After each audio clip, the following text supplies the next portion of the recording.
si les es posible.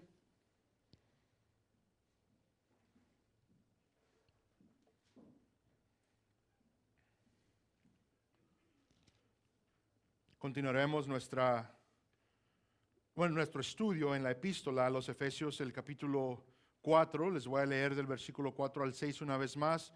Nuestro enfoque el día de hoy será el versículo 6. Ya hemos tratado el 4, hemos tratado el 5. Ahora estudiaremos el versículo 6. ¿Estamos listos, hermanos? La palabra de Dios dice de la siguiente manera: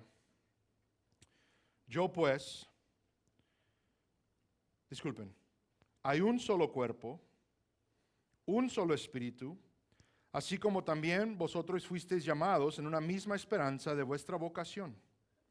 Un solo Señor, una sola fe, un solo bautismo, un solo Dios y Padre de todos, que está sobre todos, por todos y en todos.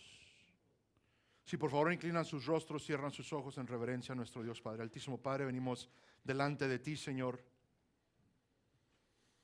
agradecidos, Padre, por el glorioso Evangelio, por el perdón de nuestros pecados. Venimos, Padre, gozosos a adorarte, a glorificarte, Señor, con el gozo que solo existe en tu salvación, Padre. Pero igual conoces nuestros corazones, el peso que ahí existe, Señor, por nuestro hermano. Pedimos igual también por él, Señor. Que tú le bendigas, le des fortaleza, le des paz, Señor. Que aunque las cosas tal vez parezcan imposibles, Señor, seamos recordados que tú eres un Dios de lo imposible, que eres un Dios, Señor, que suple todas nuestras necesidades.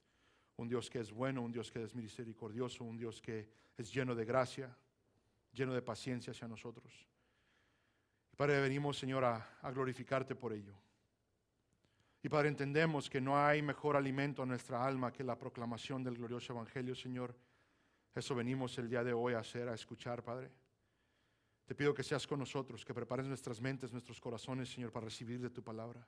Que por medio del Evangelio, Señor, seamos transformados más y más a la semejanza de tu Hijo amado, nuestro Señor Jesucristo. Que como iglesia, Señor, obres las verdades que aquí existen en tu palabra, Señor. Esa unidad que ha sido comprada por tu Hijo, esa unidad perfecta, Señor.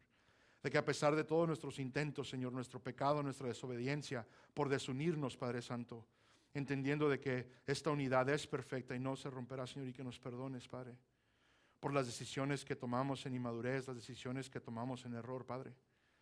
Y que nos fortalezcas como iglesia local y que fortalezcas a toda iglesia, Señor. Rogamos por todas, Padre, todas aquellas que se esfuerzan por proclamar el Evangelio, Señor, todas aquellas que incluso pensamos, Señor, en las cuales tal vez tú no estés ahí, entendiendo, Señor, que aún obras, que aún salvas, que aún traes a ti, Señor, un pueblo santo, Padre, y que ayudes a esas iglesias, Padre, a reformarse, a entender el valor, Señor, del simple Evangelio, del glorioso Evangelio, a entender, Señor, que en el Evangelio es el único poder necesario para el creyente. Y que a todos, Señor, a toda iglesia, Padre, nos sigas fortaleciendo en ese glorioso Evangelio. Padre, te pido en lo personal que seas conmigo. Que me ayudes, Señor, el día de hoy a proclamar tu palabra. Que sea para edificación mutua, Señor. Que por medio de tu Santo Espíritu, Señor, nutras nuestras almas. Nos vayas conformando más y más, Señor, a la imagen de nuestro Señor. Y que todo lo que hagamos, Padre Santo, sea para tu honra y tu gloria nada más. Te lo pedimos en el glorioso nombre de tu Hijo amado, nuestro Señor Jesús. Amén. Les pido si por favor toman sus lugares. Les recuerdo que hasta este punto hemos estudiado, primero que nada en los capítulos 1 al 3, Pablo nos ha expresado toda bendición que ahora existe para nosotros en Cristo Jesús. Les recuerdo que hay un enfoque al gentil, un enfoque en el gentil que antes estaba separado de todas estas verdades. Entonces, una aclaración de que ahora en Cristo, judío y gentil, judío y todos nosotros, ahora somos bendecidos en Cristo, una salvación que ha sido determinada desde antes de la fundación del mundo. Y entonces por ello vienen todas las bendiciones que después menciona en el capítulo 1 al 3.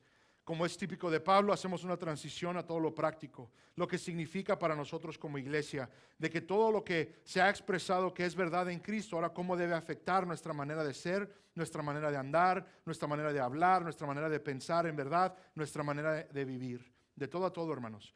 Y el enfoque primordial en lo cual se enfoca Pablo es una continuación de lo que ha estado argumentando, de que ahora hay una unión permanente, eterna en Cristo Jesús. Obviamente el enfoque es entre judío y gentil, pero estamos hablando de su iglesia, de que todo creyente que haya puesto su fe en Cristo Jesús, que haya confiado en el glorioso evangelio, ahora llega a formar parte de su cuerpo, llega a formar parte de su iglesia, llega a formar parte de ese edificio, de ese templo santo que está siendo edificado para la gloria de Dios. Les pido disculpas, hermanos, sigo con un poco de las secuelas de haber estado enfermo y la tos. Muy importante, hermanos, que reconozcamos lo que es el enfoque de Pablo en esta sección, y es nuestra unidad. La unión que ahora existe en Cristo Jesús. Ahora entiendo, una de las cosas que hemos mencionado, como es típico, por tendencia tenemos esta idea de que si no nos gusta algo, nos salimos de la iglesia. Si no nos gusta que el pastor viene de traje, nos salimos de la iglesia. Que no me gustan las canciones, me salgo de la iglesia. Que la hermana me vio feo, me salgo de la iglesia. Entiendo que así somos como seres humanos, pero el llamado que hacemos por medio de la palabra de Dios es de que esas cosas tan triviales no nos dividan. Incluso una de las cosas que les reitero es de que si somos aquellos que hemos cometido estos errores, que entendamos que en Cristo hay gracia, que en Cristo hay misericordia y que en su provisión, en su providencia ha permitido que estas cosas ocurran, simplemente buscamos hacer los ajustes para seguir adelante. Ahora, una de las cosas, les soy honestos, que pueden pensar es que el pastor está manipulando para que no nos vayamos. No, hermanos, yo les he dicho, yo quiero que ustedes estén donde Cristo quiere que ustedes estén. No pertenecen a los ancianos, no pertenecen a los pastores, no me pertenecen. La iglesia es de Cristo y de Cristo nada más. Y Él llevará a cabo su propósito en cada una de nuestras vidas. Él llevará a cabo toda su voluntad en nosotros. Gracias. Y lo importante es simplemente entender, no es manipulación, no es que yo tenga un interés en esto, es de que buscamos servir a Dios, proclamar su palabra, y es lo que ahí encontramos. De que haya habido ignorancia en nosotros simplemente es como ocurren las cosas, de que no entendemos muy bien todo lo que Cristo ha hecho por nosotros, pero por eso venimos, por eso estudiamos, por eso estamos siendo madurados. Incluso les doy de antemano un comercial de lo que seguiremos estudiando. Pablo nos va a explicar de que la unión perfecta se lleva a cabo al madurar en Cristo, al entender la sana doctrina, al todos estar en la misma página, decimos en inglés, en cuestión a la sana doctrina. Ahora, les recuerdo, hermanos, eso es lo que se está estableciendo en estos versículos, todo lo que nos une. Nosotros tenemos por tendencia a enfocarnos en lo que estamos en desacuerdo. Tenemos una tendencia a enfocarnos en lo que causa división, en lo que estamos literalmente en contra de, o X cosa por preferencia o por convicción personal. Y una de las cosas muy importantes es entender de que lo que Pablo está haciendo es un llamado a que mejor tengamos nuestro enfoque en lo que nos une. En este caso, el glorioso evangelio, las verdades de la palabra de Dios. Les recuerdo, hasta este punto, en los versículos 4 al 5, hemos considerado que lo que nos une es un solo cuerpo, un solo espíritu, una misma esperanza, un solo Señor, una fe y un solo bautismo. Y lo hemos estudiado hasta este punto. Ahora nos toca el versículo 6. Y de nuevo, como he mencionado, una de las cosas que haremos es que vamos a considerar si hay situaciones, circunstancias que nos lleven a tener que dejar una iglesia, por lo más doloroso que sea, porque se crea verdaderamente una familia. Yo he explicado cuando recibimos a personas que lo que ocurre verdaderamente es un divorcio entre hermanos, entre un cuerpo que se está desuniendo por cuestiones de diferencias, por cuestiones de cualquier cosa. Y es difícil, es duro. Muchas veces llegamos a un nuevo lugar y no sabemos con quién encajar y muchas otras cuestiones. Pero sí hay situaciones que en veces nos forzan la mano en ese sentido, cuando el evangelio no es la prioridad, cuando el evangelio ha sido distorsionado, cuando la sana doctrina se ha comprometido por cualquier otra filosofía, por cualquier otra cosa, con un enfoque que no es la gloria de Dios. Y en ello lo entiendo y en ello lo siento mucho, que así somos como seres humanos, que es lo que muchas veces tenemos una tendencia a hacer. Pero de nuevo les llamo, hermanos, a que a pesar de esas situaciones, a pesar de que tal vez hemos dejado una iglesia, donde no se predicaba el evangelio, donde no se predicaba la sana doctrina, que reconozcamos que si Cristo ha obrado en los que allí están, son parte de nosotros. Somos una iglesia y queremos rogar por ellos y orar por ellos, que también ellos vean la importancia de lo que es la palabra de Dios. Nunca hacerlos a un lado, tener tanto enojo o cualquier cosa por cualquier ofensa. Una de las cosas que vamos a empezar a ver y tratar es como ya lo vimos en las primeras semanas del capítulo 4, es de que muchas veces hasta las ofensas son las que nos llevan a tomar estas decisiones. Y yo les he mencionado, si Cristo sufrió, somos llamados a ser sufridos. No hay nada de malo en sufrir, no hay nada de malo en ser víctima, no hay nada de malo en ser una persona que recibe la ira de otra, entendiendo de que igual como así éramos con Cristo y aún recibimos su gracia y su misericordia, es lo que debemos extender. Si el día de hoy hay personas que te han ofendido, si el día de hoy hay personas por las cuales no quieres saber nada de ellas, somos llamados a perdonar y estar en unión con ellos. Sean quien sean, hermanos. Por gracia de Dios, por misericordia de Dios, por medio del Espíritu, somos capacitados para ello. Amarnos los unos a los otros. Y Pablo, una vez más, nos trae el enfoque a lo que es que nos debe de mantener unidos. Les leo una vez más el versículo 6 para continuar lo que es este estudio y después lo consideramos todo. Versículo 6 dice: un solo Dios y Padre de todos, que está sobre todos, por todos y en todos. Pablo lo que nos indica, y lo que vamos a estudiar el día de hoy es un poco simple, un poco directo, pero importante, es de que hay un solo Dios. Solo un Dios existe. El cristiano, por obra del Espíritu Santo, reconoce que Dios uno es. Ahora, aclaro, lo que hemos visto hasta este punto es una unidad en el Dios triuno, como decía un hermano querido. La Trinidad de Dios, que Dios es Padre, Dios es Hijo y Dios es Espíritu Santo. Les recuerdo que la obra del versículo 4 es del Espíritu Santo. La obra del versículo 5 es de nuestro Señor Jesucristo. Ahora la obra que vemos en el versículo 6 es con un enfoque a Dios el Padre. Somos llamados a la unidad que existe en esta Santísima Trinidad. Cada uno de nosotros a esto somos llamados. Les recuerdo que el enfoque, lo que tal vez está en la mente de Pablo, no por asumir muchas cosas, pero les recuerdo a continuo la oración de nuestro Señor Jesucristo. En el Getsemaní, Juan 17, todo el capítulo, nuestro Señor ruega a Dios que tal como ellos son uno, nosotros seamos uno. Que tal como ellos gozan de esa unidad, que nosotros gocemos de esa unidad, que seamos protegidos en esa unidad. ¿Hasta qué? Hasta que llegue la unión perfecta cuando estemos con ellos. Somos llamados entonces, hermanos, como cristianos, como hermanos, hermanas en Cristo, a participar en esta unión perfecta juntamente con la Santísima Trinidad.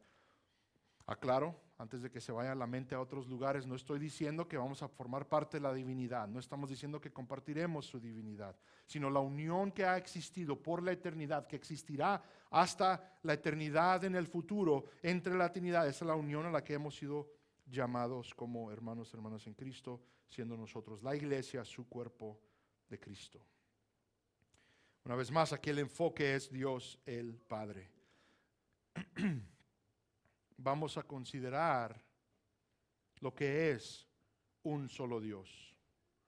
Esto es lo que nos reitera Pablo. Les voy a leer citas, hermanos, como les dije, va a ser bastante Biblia. Espero no les sorprenda, aquí venimos a estudiar la Biblia, pero simplemente para ratificar o tal vez dar fundamento a lo que es este concepto de que Dios es uno, no hay ningún otro Dios, no existen ningunos otros dioses. Por eso la exclusividad del cristianismo, por eso la idea de que nosotros somos los que tenemos la verdad y nadie más, ninguna otra religión, ningún otro grupo. Deuteronomio 4:35.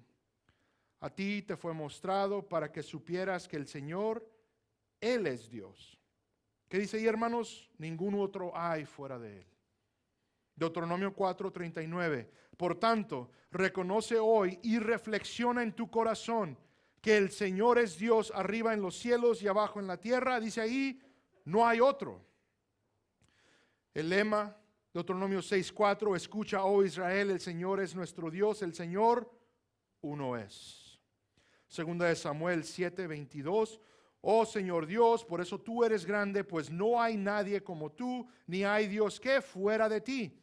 conforme a todo lo que hemos oído con nuestros oídos. No hay Dios fuera de Dios, es solo Dios. Salmos 18:31, pues, ¿quién es Dios fuera del Señor? Pregunta retórica, pregunta que tiene la expectativa de una respuesta en el negativo. ¿Quién es Dios fuera del Señor? Absolutamente nadie. ¿Y quién es roca sino solo nuestro Dios? Salmo 86:10, porque tú eres grande y haces maravillas, solo tú eres Dios.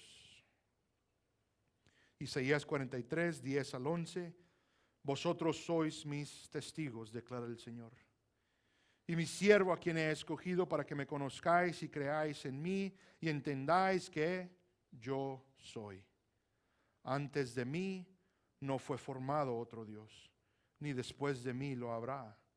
Yo soy el Señor, y fuera de mí no hay Salvador. Hermanos, lo que nos une como cristianos es de que creemos en el mismo Dios y Padre. Reconocemos que no hay ningún otro. El cristiano no es politeísta. No existe ningún otro Dios el cual creer. Cualquier afirmación de otros dioses nos aparta de tales personas. Con ellos no hay unidad. El cristiano se une en su creencia de que hay un solo Dios. Amén, hermanos, nos queda claro. Pablo dice, no solo es un solo Dios, sino también Padre de todos. La Biblia a continuo presenta a Dios como Padre. Isaías 63:16, se los leo, porque tú eres nuestro Padre. Aunque Abraham no nos conoce ni nos reconoce Israel, tú, oh Señor, eres nuestro Padre. Desde la antigüedad tu nombre es nuestro Redentor. Incluso Jesús, habiendo tomado forma de hombre, afirma a Dios como su Padre, al igual que el nuestro. En Juan 20:17 se los leo. Jesús le dijo, suéltame porque todavía no he subido al Padre, pero ve a mis hermanos y diles, subo a mi Padre, dice Cristo, y a vuestro Padre, a mi Dios y a vuestro Dios. Dios y Padre, dice Jesús. Una aclaración muy importante, es un versículo que a continuo se usa en contra de la doctrina de la Trinidad. La idea de que Jesucristo reconoce a Dios Padre como su Padre y como su Dios. Dándonos a entender, Cristo está afirmando que Él no comparte deidad con Dios. Sin embargo, les recuerdo, hermanos, por esto es el punto claro que en su humanidad, Él se humilla debajo de su Padre. Temporáneamente mientras está en la tierra para hacer que su voluntad. Por eso el lenguaje que se implementa, porque tal como nosotros somos hombres y tenemos un Dios, Él fue hombre y Dios Padre era Dios juntamente con nosotros. Solo un Dios y Padre de todos. Igual, otra aclaración, hermanos, que tenemos que hacer aquí. Dios es Padre, no madre. Anda una teología por ahí que explica que existe una Dios madre, que es verdaderamente el enfoque de todas las escrituras, dicen ellos. Cualquier persona que hable de Dios madre no está en unión con nosotros. La Biblia es clara que Dios es Padre, Padre nuestro y de nuestro Señor Jesucristo. Padre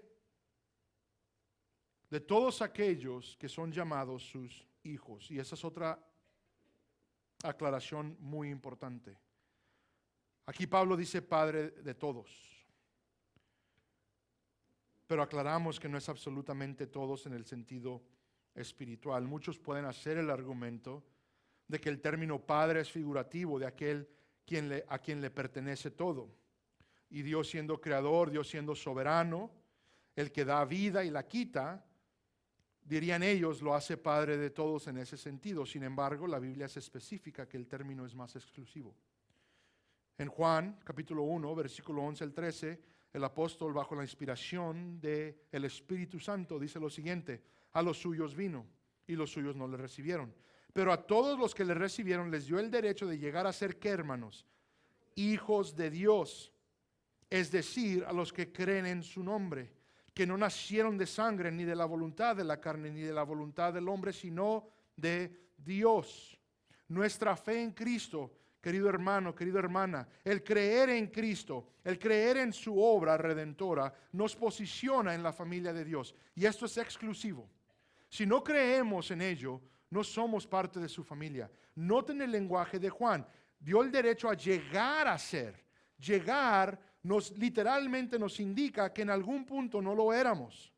Pero también nos aclara la condición, es decir, los que creen en su nombre. Aquellos que no nacieron solo de sangre, aquellos que no nacieron de la voluntad de la carne, aquellos que no nacieron de la voluntad del hombre simplemente, sino que han nacido de Dios por medio del Espíritu Santo. A estos se nos ha dado el derecho de llegar a ser hijos de Dios, hermanos, hermanas de Cristo Jesús. El Padre de todos los que han creído es el significado de la frase. Ahora aquí es donde muchas veces hay confusión por querer simplemente considerar a simple vista el texto. Una de las cosas con las cuales me he enfrentado se me ha hecho un poco curioso. Obviamente hay argumentos, hay debates en contra de las doctrinas de la gracia que nosotros afirmamos. Y muchas veces las personas dicen, tienes que tomar el versículo a simple vista. No introduzcas tu teología al versículo, sino de que deja que el versículo moldee tu teología. Es el argumento. Y a pesar de que es válido, a pesar de que sí es una regla de la hermenéutica, es imposible hacer, porque existe otra regla que nos ayuda a aclarar. Por ejemplo, cuando uno está estudiando la Biblia, una de las reglas de la hermenéutica, el interpretarla, es de que el texto se debe interpretar a sí mismo. Que no influenciamos nosotros lo que el texto está diciendo por lo que queremos que nosotros digamos. Todos hemos visto cuando esto ocurre. Iglesias a las que hemos pertenecido que toman un versículo para explicar un concepto que el versículo no trata. Eso, las reglas de la hermenéutica dicen que eso no se debe de hacer. Es la primera regla incluso. Pero hay otra regla, como les he mencionado, a pesar de que sí, el versículo se va a interpretar solo, también existe otro con el cual se debe considerar, y esto es que ese versículo no contradice ninguna otra porción de las Escrituras. Esto significa que el significado de un versículo no puede contradecir lo que previamente se ha dicho en otro. La Biblia no se contradice, por eso es regla. Cuando decimos en un versículo como en Juan que Dios es Padre solo de los creyentes, es muy importante entender que cuando dice que Dios es Padre de todos, no significa absolutamente todos, porque ya se nos ha dado previamente una limitación a esa palabra. La frase debe estar en acuerdo con el contexto general. La Biblia dice que Dios como Padre, que Dios es Padre con todos aquellos que han creído en Él. Es lo que simplemente quiero aclarar. Porque es muy fácil, alguien dice, no, pero ese pastor ahí dice de todos. Y el todos es todos. Y yo les he argumentado como buen calvinista, el todos muchas veces no es todos. Tenemos que asegurarnos de entender el contexto bíblico. Continuemos, hermanos. La Biblia nos indica que Dios, como Padre, ama y disciplina a sus hijos. En Hebreos 12, 5 al 8 se los leo. Dice, además, habéis olvidado la exhortación que como a hijos se os dirige. Ahora les doy el contexto. Si ustedes se acuerdan, el libro de Hebreos, escrito a la iglesia en Jerusalén, que está experimentando bastante tribulación, está experimentando bastante presión de afuera. El cristiano incluso está abandonando la fe por estas presiones. Entonces el autor de Hebreos está literalmente haciendo una plegaria, rogándoles que permanezcan en Cristo, que su enfoque sea Cristo. Y en esta sección específica les empieza a aclarar que el sufrimiento que en veces se experimenta es por disciplina de Dios.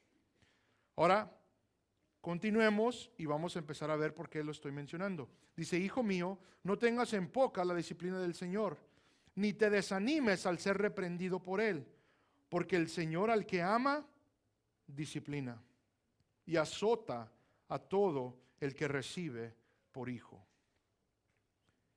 Versículo 7, es para vuestra corrección que sufrís.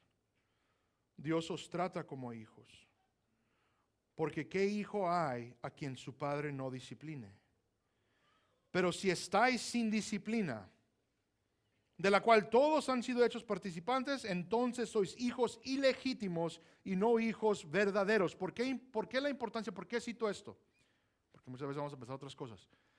El hecho de que Dios sea nuestro Padre, hay una distinción en el que nos va a disciplinar, va a haber acción correctiva a su Hijo. Sufriremos muchas veces por disciplina del Señor, no siempre, muchas veces simplemente sufrimos por su voluntad, por vivir en un mundo que aún sufre las secuelas de la corrupción que ocurrió en el Edén.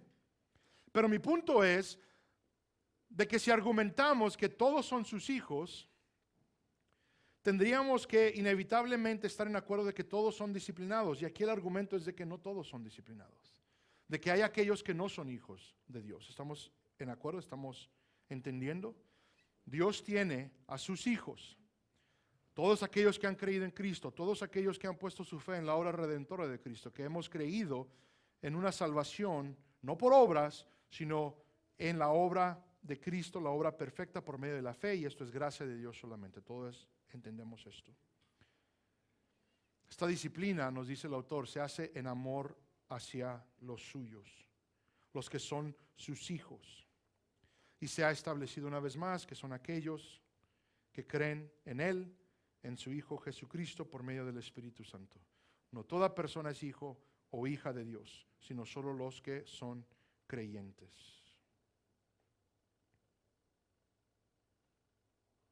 Una vez más les aclaro que aquí lo que vemos del todo no significa absolutamente todo, sino que habla de este grupo específico, este grupo especial, podemos decir.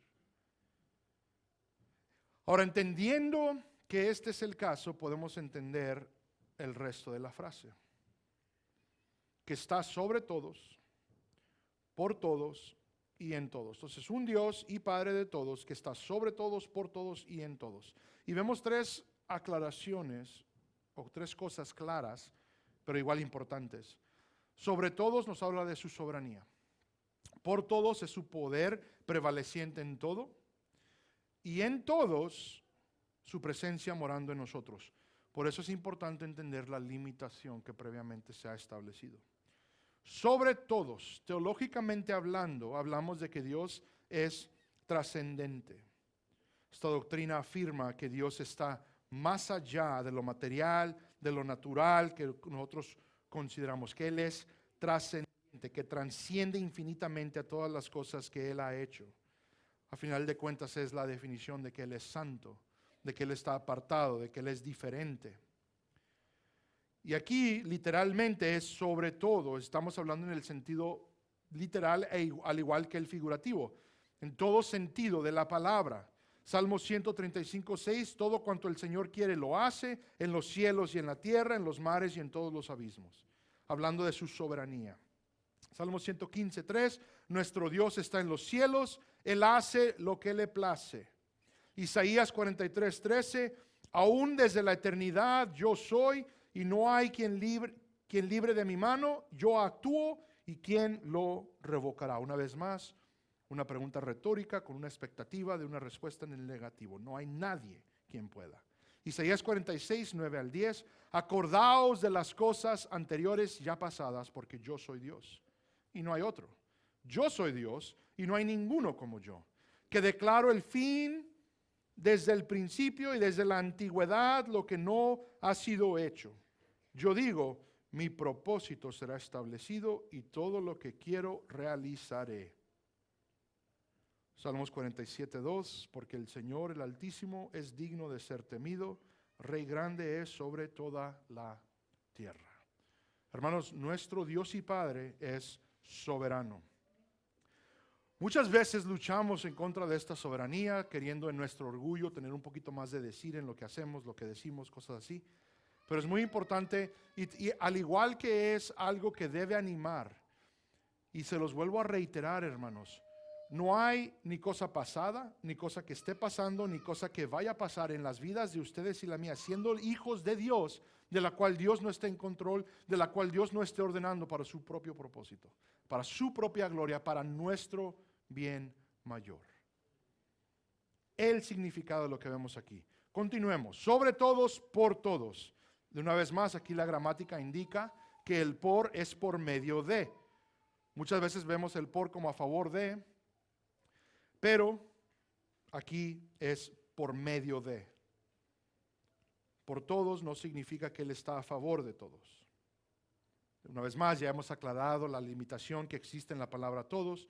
La frase por todos significa que es por medio de todos. Podría ser el enfoque en judío y gentil, que es el contexto en el cual está Pablo. Una de las cosas muy interesantes, les vuelvo a recordar, hermanos, cuando nosotros leemos nuestras Biblias, siempre tenemos que entender que hay varios contextos. Primero que nada, el contexto bíblico, lo que está en la sección en la que estamos, pero también hay cuestiones del contexto cultural y hay cuestiones del lenguaje y las diferencias del lenguaje. Una de las cosas, me estaba platicando con los hombres el jueves, una de las cosas que menciono que muchas veces ofende porque pues, como hispanos bien orgullosos, el lenguaje de español es muy limitado. Es muy limitado, hermanos. Por ejemplo, comparado a lo que viene siendo el griego o incluso la forma antigua del griego, que es un lenguaje bastante complejo. Entonces, cuando nosotros leemos nuestras traducciones en el español, tenemos que tener en cuenta que muchas veces tenemos que hacer más tarea para entender lo que verdaderamente se está diciendo. Una de esas sería como en esta situación, en el cual la palabra literalmente es en medio de o por medio de, no a favor de. Esa sería la diferencia. Aunque verdaderamente sí está a favor de nosotros, no es lo que aquí se está explicando. Ahora, ¿por qué lo menciono? Porque en el contexto de lo que Pablo está escribiendo, les recuerdo que su enfoque es una unión que existe entre judío y gentil. Cuando nosotros escuchemos todos, nosotros el día de hoy vamos a entender todo creyente. Y es verdaderamente de lo que se está hablando. Pero para el creyente en Éfeso, ¿qué es lo que viene a mente? Todos, judío y gentil. Judío y gentil, judío y gentil, porque era un contexto que ellos vivían. Esa distinción y esa separación que ellos habían experimentado todas sus vidas. Y ahora llegan en Cristo a ser una sola carne. Pero de nuevo, no quita que el contexto más general es el creyente. Que el enfoque es el creyente. Todo creyente, judío y gentil. Una de las cosas muy importantes igual aquí es que la frase igual señala su poder en todos y todo. De que Dios usa todo lo creado para llevar a cabo su fin. Dios está en todo. Ahora debemos tener cuidado, no estoy aquí predicando un tipo de panteísmo, el error que Dios está en todo en el sentido literal, de que el árbol es Dios, de que el mar es Dios, de que el hombre incluso es Dios. Esto es error, esto es malo, esto no es lo que estoy mencionando, no es a lo que me refiero. El punto es de que Dios es quien sostiene absolutamente todo. Es Dios quien por medio de su poder sostiene todo, todo se lleva a cabo, todo avanza. Incluso en Hebreos 1:3 nos dice que esto se hace por medio de Cristo, el Creador. Ahora, este punto es claro porque a pesar de que Dios está infinitamente sobre todo, como ya hemos visto, que Él es trascendiente, no está lejos. También posee lo que consideramos en la teología inmanencia. Esto es de que cercano está de todo. No es un Dios que está tan sobre todo que se mantiene alejado, porque no tiene nada que ver con nosotros. Él ha creado y se apartó porque es trascendiente, es lo que tal vez consideraríamos. Notemos este balance para explicarles ahorita un poquito y vamos a entender la frase. En Eclesiastés 3:11 nos dice lo siguiente: Él ha hecho todo apropiado a su tiempo. También ha puesto la eternidad en sus corazones, hablando del hombre. Sin embargo, el hombre no descubre la obra que Dios ha hecho desde el principio hasta el fin. Una de las cosas por las cuales entendemos la inmanencia de Dios es porque tenemos este concepto, porque sabemos, porque Él en nosotros ha creado no solo el entender la eternidad limitadamente, el concepto de la eternidad, el concepto de la eternidad es una de las pruebas más fuertes para la existencia de Dios, de que tengamos ese concepto. Pero noten que el versículo pone la limitación de que no conocemos de todo a todo. Entonces, ¿habla de qué? De que Él es trascendente, de que no lo sabemos todo ni lo vamos a saber todo. Sin embargo, sabemos algo. Él mismo ha puesto en nosotros todo esto. Dios lo ha hecho todo. Nos ha creado con este concepto de la eternidad, con miras a lo eterno, pero no hay manera de saber todo lo que Él hizo, todo lo que está haciendo ni lo que hará específicamente. Él está sobre nosotros. Amén. Ahora, Dios en su soberanía aún obra con el propósito de que le reconozcamos. Entonces, voy a ir aclarando. Él está sobre todo, es trascendiente, Él está fuera de todo lo creado, pero en medio de todo a la vez. Inmanente, ¿va? Y ha puesto en nosotros el entenderle, ha puesto en nosotros, se ha revelado para que le conozcamos e incluso por medio de nosotros es el enfoque, obra, ¿para qué? Para que le conozcamos, para que entendamos más. Les voy a leer unas cuantas cosas. Deuteronomio 32, 39. Ved ahora que yo el Señor, que yo soy el Señor, y fuera de mí no hay Dios. Yo hago morir y hago vivir, hiero y yo sano. Y no hay quien pueda librar de mi mano. ¿Qué estamos leyendo, hermanos? De que es Dios el causante de nuestra vida y nuestra muerte, que es Dios el quien permite que estas cosas sucedan. No hay fuerza activa, no hay ninguna fuerza afuera de Dios que lleve a cabo cualquier cosa. Les menciono esto, hermanos, porque a pesar de que Dios está sobre todo, es trascendiente, Él está involucrado en las cuestiones de su creación. Les recuerdo en Job, un versículo que a mí me ha dado siempre mucho aliento, a pesar de que muchos dirían que es algo aterrador. 14:5, si no me equivoco, no está ahí en las pantallas, ustedes lo pueden ir a leer después. Nos menciona que el Señor ha numerado nuestros días, que Él nos ha puesto los límites y dice nadie los va a sobrepasar. Una de las cosas muy importantes, somos llamados a cuidarnos, somos llamados a tomar medidas de seguridad y X cosa, pero no afanarnos en ello porque es Dios quien ha puesto nuestros límites. Si Dios decide que yo viviré 100 años, ¿cuántos años creen que voy a vivir, hermanos? 100 años. Yo no puedo vivir mi vida diciendo, no, pero yo quiero vivir 105, me hago unos cambios acá y esto acá y voy a vivir 100. No. Ahora, no nos toca saber cuánto, pero podemos confiar en aquel Dios que es soberano, que Él es el que da vida, igual el que hace morir. Isaías 45, 5 al 6, yo soy el Señor y no hay ningún otro. Fuera de mí no hay Dios, yo te ceñiré, aunque no me has conocido, para que se sepa que desde el nacimiento del sol hasta donde se pone no hay ninguno fuera de mí. Yo soy el Señor y no hay otro. El propósito de Dios de obrar en nosotros, por nosotros sería el concepto, es de que lleguemos a su conocimiento. De que en nosotros está obrando para que le conozcamos y al llegar a fe es donde empezamos a entender toda la naturaleza de Dios al estudiar su palabra. La promesa es de que Dios está sobre todos, por nosotros, obra por medio de nosotros su voluntad, por medio de su iglesia, por medio del creyente, su voluntad en la tierra. Permanece activo en todo lo que se relaciona a su creación para cumplir su propósito, su gloria. Yo argumentaría que podríamos explicar este concepto con lo que se considera en la teología la providencia de Dios. Les voy a leer unas secciones de la Confesión de Fe de Westminster, la cual estamos estudiando los jueves. Este es el capítulo 5, si ustedes lo quieren leer, la Confesión de Fe de Westminster, capítulo 5, de la providencia, se llama la sección. La sección 1 dice, Dios, el gran creador de todo, sostiene, dirige, dispone y gobierna a todas las criaturas, acciones y cosas, desde la más grande hasta la más pequeña, por su sabia y santa providencia, conforme a su presencia infalible y al libre e inmutable consejo de su propia voluntad, para la alabanza de la gloria de su sabiduría, poder, justicia, bondad y misericordia.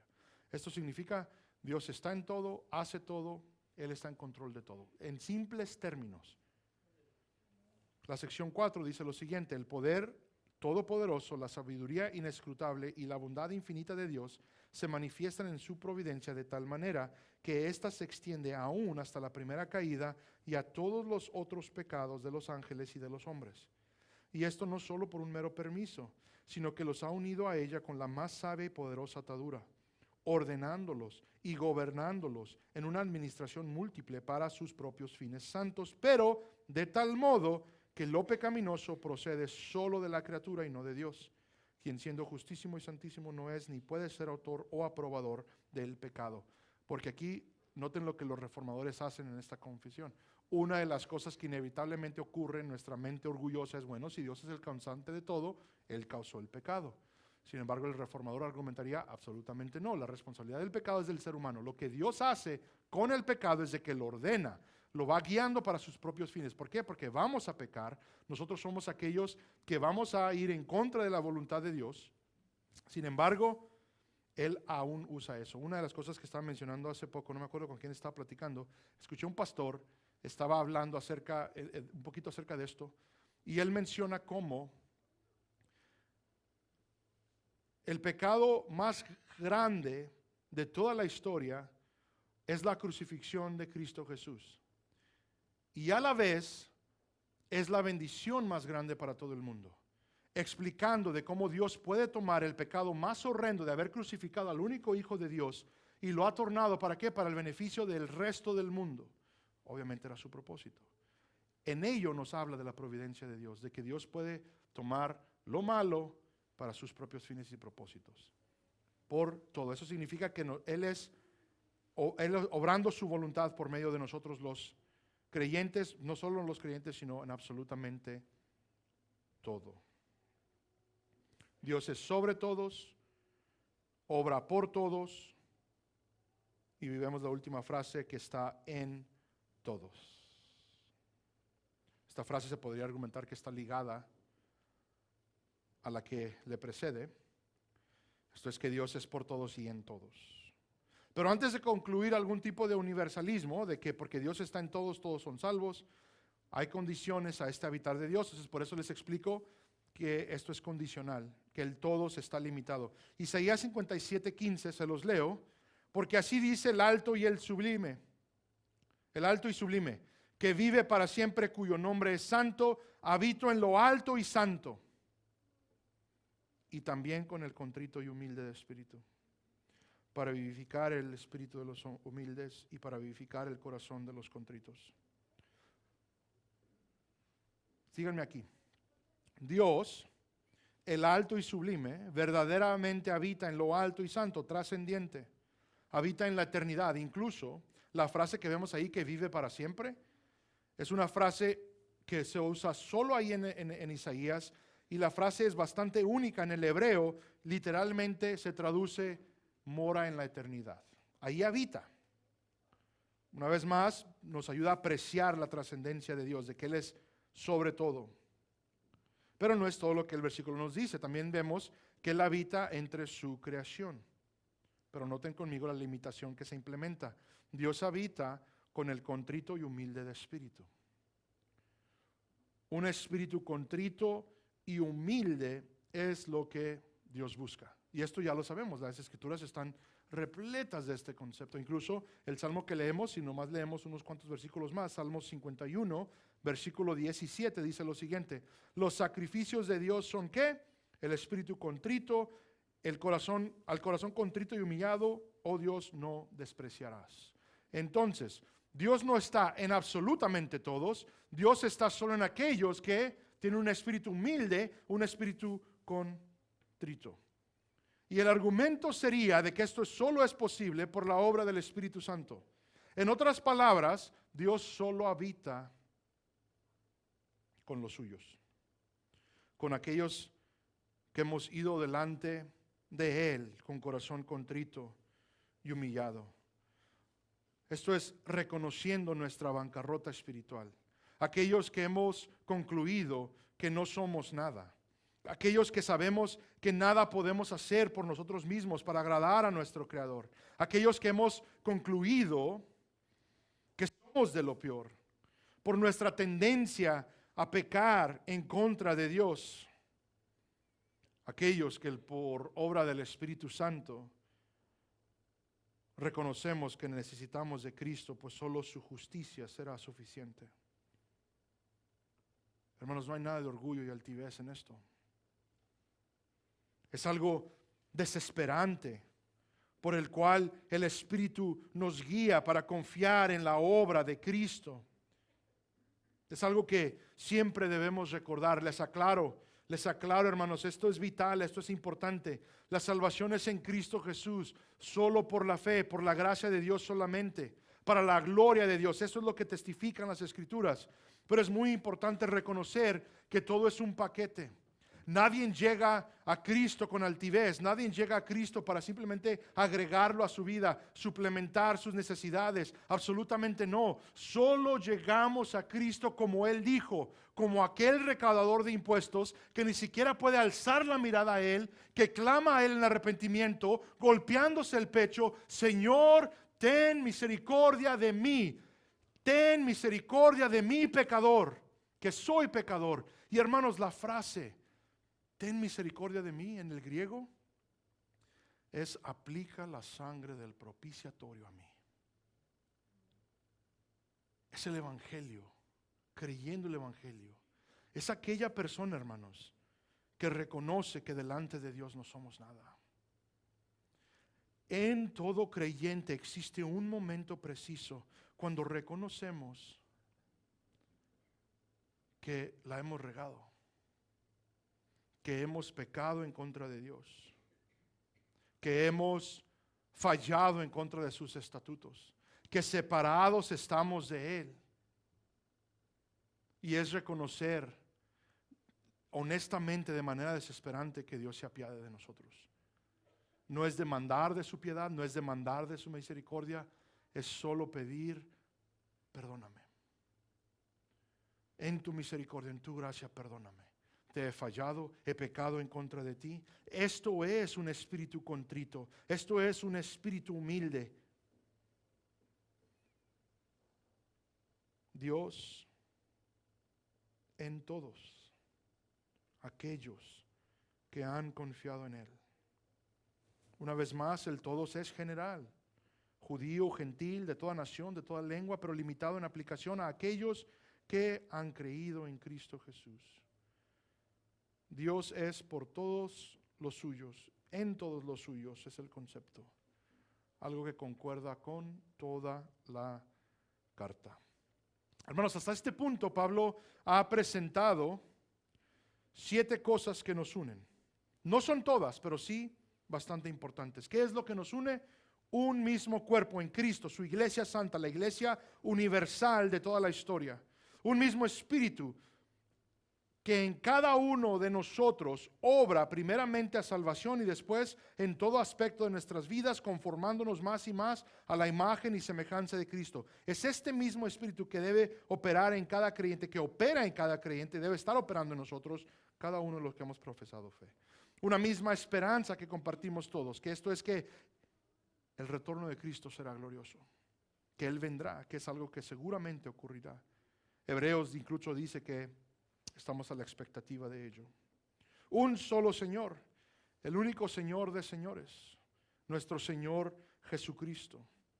Una sola fe, la misma creencia en el glorioso evangelio y toda enseñanza de Dios, toda la doctrina sana.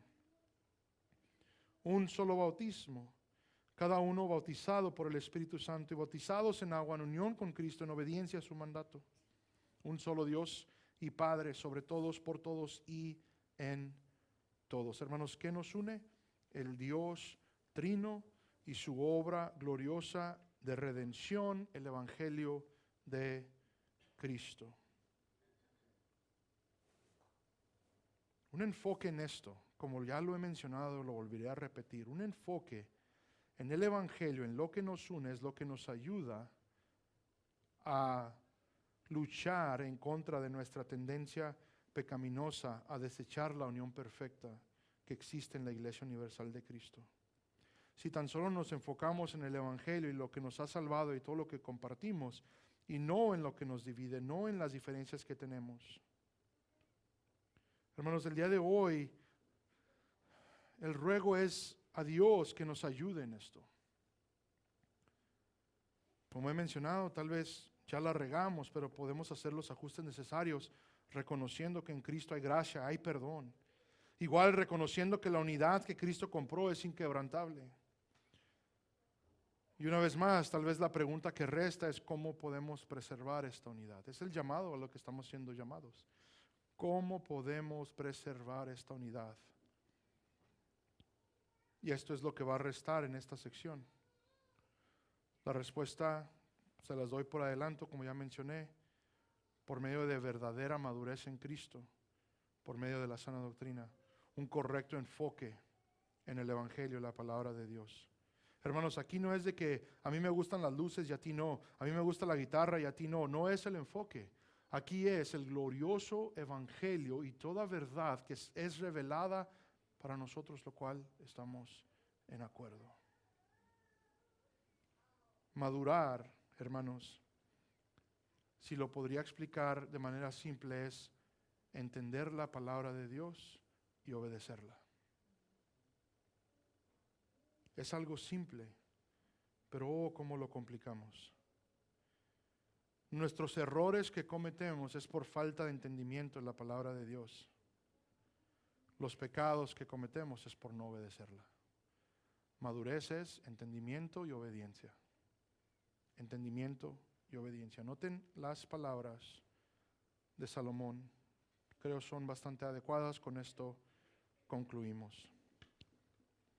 Bendito sea el Señor, que ha dado reposo a su pueblo Israel, conforme a todo lo que prometió. Ninguna palabra ha fallado de toda su buena promesa que hizo por medio de su siervo Moisés. Que el Señor nuestro Dios esté con nosotros, como estuvo con nuestros padres. Que no nos deje ni nos abandone, para que incline nuestro corazón hacia Él, para que andemos en todos sus caminos y para que guardemos sus mandamientos, sus estatutos y sus preceptos que ordenó a nuestros padres. Y que estas palabras mías son las que he suplicado delante del Señor, estén cerca del Señor nuestro Dios día y noche, para que Él haga justicia a su siervo y justicia a su pueblo Israel, según las necesidades de cada día, a fin de que todos los pueblos de la tierra sepan que el Señor es Dios y no hay otro.